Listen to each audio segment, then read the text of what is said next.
Hello అందరికీ నమస్తే. ఈరోజు మనం ఒక మంచి కథ వింటూ సాంబార్ దోసకాయతో పప్పు ఎలా చేయాలో చూసేద్దాం. ఓకే. చిన్న ఏనుగు తెలివి. ఒక అడవిలో ఒక ఏనుగు ఉండేది. ఆ ఏనుగుకు ఒక చిన్న పిల్ల ఉండేది. ఒకరోజు ఆ ఏనుగు తన పిల్లతో అడవిలో వెళ్తూ ఉంది. ఆ దారిలో ఒక చోట ఒక పెద్ద గుంత ఉంది. వేటగాళ్లు జంతువులను పట్టుకోవడానికి ఆ గుంత తవ్వి పైన కనపడకుండా చెట్లు కొమ్మలు వేసేశారు. తల్లి ఏనుగు ఆ గుంతను గమనించుకోలేదు. పాపం దబీమని గుంతలో పడిపోయింది. అది చూసి పిల్ల ఏనుగు చాలా బాధపడిపోయింది. ఆ గుంత చుట్టే తిరుగుతోంది. ఇప్పుడు నేను అమ్మని ఎలా బయటికి తీసుకురావాలి, ఎలా అమ్మ బయటికి వస్తుంది, నేను ఏ రకంగా అమ్మకు హెల్ప్ చేయాలి అంటూ బాధపడుతోంది. ఆ గుంత పక్కనే ఒక చెట్టు ఉంది.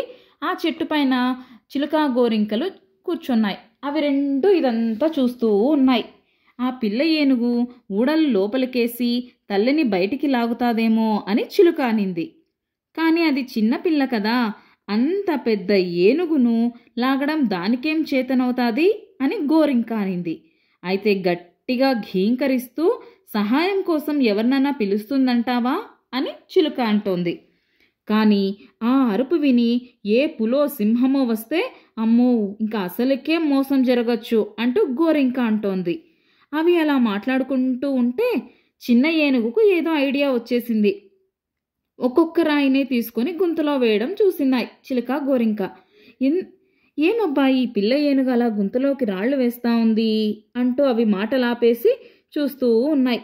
ఆ బుజ్జి ఏనుగు అలా ఒక్కొక్క రాయి తీసుకొచ్చి గుంతలో వేస్తూ ఉంటే నెమ్మదిగా గుంత అంతా నిండిపోతోంది. లోపల ఉన్న పెద్ద ఏనుగు ఎప్పటికప్పుడు రాళ్లను తన కాళ్ల కింద వేసుకోసాగింది. పెద్ద ఏనుగు అప్పుడే తెలిసిపోయింది పిల్ల ఏనుగు తెలివి. కాసేపటికి గుంత చాలా భాగం నిండిపోయింది. పెద్ద ఏనుగు బయటకు వచ్చింది. తన బుజ్జి పిల్ల తెలివికి సంబరపడి దానిని ముద్దులు పెట్టుకుంది. చిలుక గోరింకలు కూడా ఇదంతా చూస్తున్నాయి కదా. అబ్బో చిన్న ఏనుగు ఏమో అనుకున్నాం, కానీ మనకన్నా చాలా తెలివైందబ్బా అనుకుంటూ హ్యాపీగా అక్కడి నుంచి ఎగిరిపోయాయి. తల్లి ఏనుగు పిల్ల ఏనుగు కూడా అక్కడి నుండి వెళ్ళిపోయినాయి. కాబట్టి మనకి ఏదన్నా సమస్య వచ్చినప్పుడు టెన్షన్ పడిపోయి భయపడిపోకుండా కూల్గా ఆలోచిస్తే ఏదో ఒక ఐడియా ఖచ్చితంగా మనకి వస్తుంది. ప్రతి ప్రాబ్లంకి సొల్యూషన్ అనేది దొరుకుతుంది. మన చేత కాదు అని అనుకోకూడదు. ఓకేనా? బాగుంది కదా కథ? ఓకే, ఈ పప్పును ట్రై చేయండి. పిల్లలకు మంచిగా రైస్ వేసి నెయ్యి వేసి ఈ పప్పుతో అన్నం పెట్టండి. లొట్టలేసుకొని తినేస్తారు. పడుకునే ముందు ఈ కథను కూడా వాళ్లకు చెప్పేయండి. Okay, bye bye.